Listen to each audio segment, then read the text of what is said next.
Hello everyone, welcome to Bannerghatta Biological Park. So we have Elephant Day celebrations along with Wolf Day celebrations that are happening.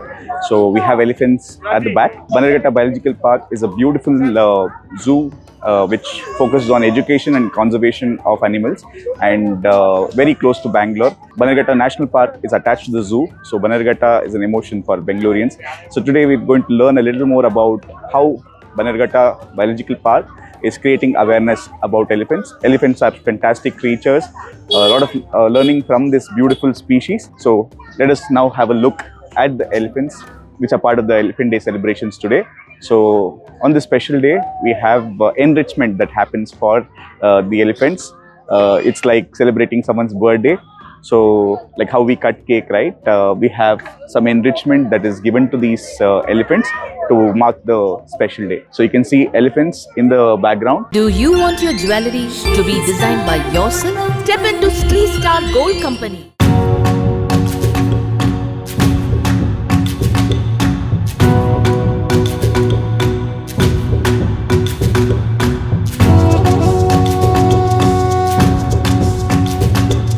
So as part of the education program that's happening on this auspicious Elephant Day, we have a lot of activities that are happening in the zoo. So you can see that there are a lot of material infographics that are put up where people can see and learn about elephants. At the same time, we have zoo volunteers who are educating the general public on what all they can learn about elephants, their behavior, the way they can identify an elephant, and a lot of interesting facts about the elephants. So you can see in the background how the public is actively learning in this process, and they're thrilled to be part of the Elephant Day. We're back at the education program as part of the Elephants Day. We have our zoo volunteer Nishant with us. So Nishant, what all is happening today? So Elephant Day, World Elephant Day was celebrated on August 12th, Tuesday. Since park was closed on Tuesday, we're celebrating today because we can outreach to more public. So what people think about elephants is they're very huge. So they're very aggressive, they're very dangerous. So but elephants are very gentle giants. They're called gentle giants, and they're very emotional also. So we always see elephants in herd. We will never see in a single except a male elephant. So we have in the zoo, we have Asiatic elephants. So we have in the biological park, we have 26 elephants. In the zoo, you can see 4 elephants. So namely Mahavir, Sudha, Ahilya and Om Ganga. So they all are less than 4 years old. What do we feed elephants? So in the morning time, we give them ragi balls. So which we see this is the preserved food of elephants. So we have ragi balls with the horse grams also. So for elephant, we give them around 10 kgs of ragi balls. One ragi ball weighs around that. And around 4:35, when the elephants are about to go to the forest, we give them sweet pongal. So this has rice, dry coconut and jaggery. It's not too sweet as what we eat. These elephants are semi-captive, meaning daytime they will be in the zoo. Once the park closes, we leave them to the national park. So national park is adjacent to the biological park. So there they mingle with the wild elephants also. So it is diversified, and they also feed on natural vegetation. So and elephants are very big, they can't be in a single place. So they need to keep moving from one place to another place. So our national park is connected till forests of Kerala, Wayanad. So our biological park and national park stands in the northern tip of Mysore Elephant Corridor. So it's a part of Mysore Elephant Corridor. We do get migratory elephants also. And so from Bannerghatta, you have connection all the way to Wayanad. So Bannerghatta, Kanakpura side, you have the Kaveri wildlife, and then Hills, BR Hills, Bandipur, and then Nagarhole, Wayanad. So everything is connected. So elephants from here can go all the way there. From there, elephants can come here. So I wanted to check on the elephant dung. So if you see elephant dung in the wild, how can you make sure that's the elephant dung from the elephants which come to the zoo and the ones which are actually wild? So for example, if you see elephant dung, so one thing we need to see is in the wild they feed mostly on bamboo and other tree barks. So the dung will also be like that. It won't be like very much as fiber as grass. So and one important thing you can see this horse gram. So this is one way of identifying it's our zoo elephant. So we give them horse gram. So yeah, that is one way of identifying. Okay. From what I've heard, elephant grass is as tall as elephants. So elephants go inside the elephant grass and elephants disappear. So that's how big the elephant grass would be. And yeah, elephants are also called architects, road architects and engineers. Why they're called engineers? Because in a forest, if there is a dense of trees or barks and bushy areas, no animal can go inside that. So, but elephants can go. So once they make pathway, all the elephants, all the other animals. So for them, it's a new path. So elephants, all the hill stations which we see, in, for example, Ooty or Wayanad. So once around like a few decades back, it was the elephants' pathway. So elephants are very sensitive. So they know in this place if they go, nothing will happen. For example, like falling, like landslide, nothing. So they're very sensitive and they can sense also. So this place is very strong and it can tolerate my weight. So yeah, so once the elephant had followed, we humans, we followed their paths and made road. So in elephants, they can live up to 90, 100 years. So in the zoo, we have our oldest elephant, Gayatri. So yeah, Gayatri, she's 89 years old. So today, you can see her in the Elephant Care Center in the safari area. So Gayatri is 89 and we have Lily. So she's around 80 years old. So in elephants, we have something called a matriarch, meaning females will lead the group. So you see, elephants are social animal. So they'll be very protective, especially when there is a new calf. So they're very protective and everybody will they will follow Lily. So yeah, it's like a leader. So She's like the granny of the group.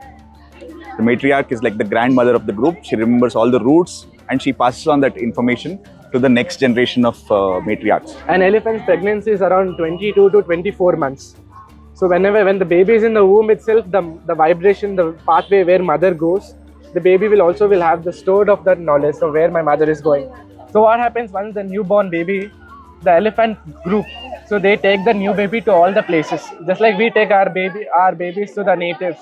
So they'll show this is the pathway which we will be going. So what happens? Elephants are migratory animals. They can't be in a single place throughout their lifetime. So they have to go from one place to another place in search of water, food. So in that time, elephants know where they are going. So in that break, what we people, most of them do, we encroach that place. For example, roads or railway tracks or some farmlands or some villages or new places. So the elephant comes next year for the same place. So they see it's not the same path as they saw last year. So it will be new farmland. So that's when human-elephant conflict happens. So in that case, we lose so many lives also. Even elephants also. Some of them, elephants also get killed. And some of them road kills also and railway kills. So this is one threat what elephants face.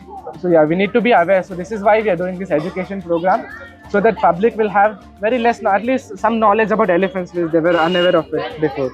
And one more important threat is this ivory. So elephants are posed for their tusk. So this is the artifact which we got from one of the social media. So this is the elephant tusk. So in elephants we have male, female, and one more called Makna. So Makna is a tuskless male elephant. So what is the reason? Because they don't have tusk is that, so before and all, they killed elephant, they breed for the tusk. So evolutionary changes has happened. So eventually they don't get tusk when they're born. So this is one thing. This is an insight of African and Asian elephant. So here you see male and female both have tusk. But in Asiatic elephant, only males have tusk and females don't. And one important thing, they have single dome. But here we have double domed elephant. So this is one way of identifying if it's African or Asian. And we don't see both together in the wild in the world. So in Asian we have several subspecies. So namely Indian elephant, Sri Lankan, Bornean. And in African we have African forest elephant and savanna elephant. So this is the subspecies.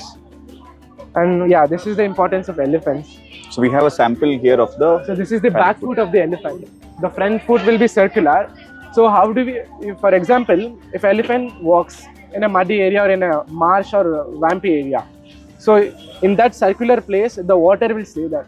In monsoon or rainy season, that is the breeding place for frogs and other amphibians. So all the amphibians, they depend on this. All the tadpoles, they all depend on this. This is the place where they grow. So this is there are many uses of elephants. So that is the reason we have to save them.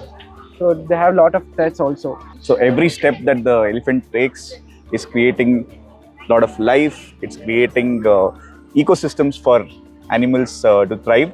And the paths that they take becomes roads that not only people use, but other animals also use. So we are with Mani, who's one of the most regular and consistent zoo volunteers who's been coming to Bannerghatta Biological Park from many years. So hi Mani. Hi, Krishna. Thank you so much for this opportunity. So I'm a volunteer at Bannerghatta Biological Park. So we had recently had this on August 12th. We had World Elephant Day. Yes. So we thought that today we'll give an experience to all the zoo visitors where we'll talk about elephants, what they are. One of my friend or colleague is already finished a part of it. But other part I just want to cover is that whenever you go to wild, right? When you drive to the wild areas, right?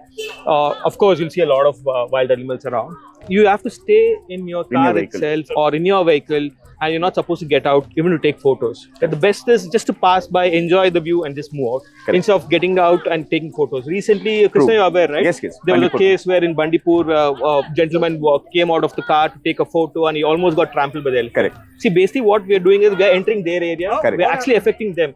By chance, also, if any outward incident had happened, it will become a very big case. So, what we'll request the public and the visitors is that they need not get out of a vehicle, take photos, enjoy the nature as it is, how it is from the car itself. First thing is that particular elephant was known to come to the road and especially feed on carrots from vehicles, identify the vehicle which had carrots and then stop it, collect elephant tax for using that particular road. Okay, so it was a known thing. It was never harming anyone, but just taking its share of carrots, and then it was letting the vehicles go. So here what we observed was this guy was outside, he was drunk and he was outside, and he was trying to take a selfie with the elephant. So everyone has become a content creator these days. So we have to be a little more responsible.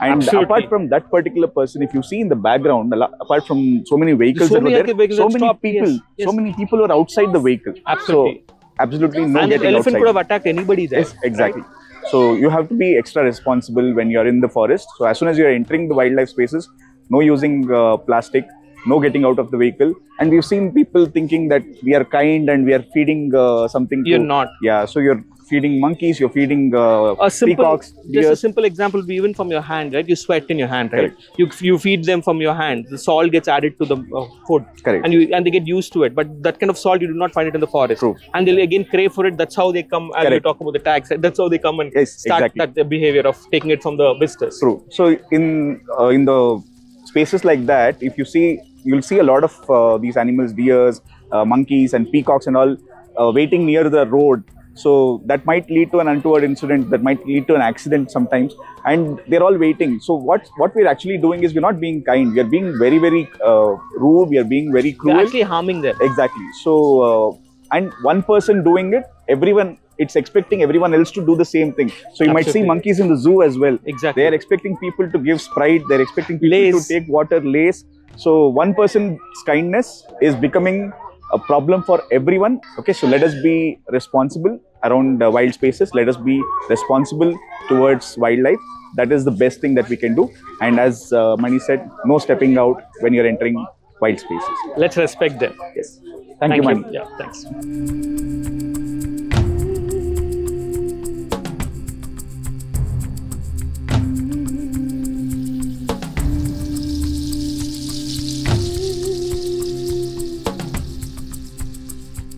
Do you need money to take your pledge jewel from another place? And do you need to take your pledge jewel from the largest interest and pledge it in the smallest interest? Do you want your jewellery to be designed by yourself? 3-Star Gold Company, your life cherish.